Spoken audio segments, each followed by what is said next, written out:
Today I am gonna show you how to solve a Rubik's Cube. So first what you want to do is just keep on thinking, flipping or something, I don't know, flicking, and then mix it up real good, like that. It's like really hard to mix, you know, like to solve. You think it will be. It's really easy though. Like solving 3x3s are really easy.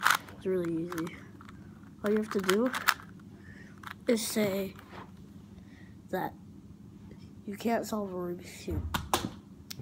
This whole video was just a whole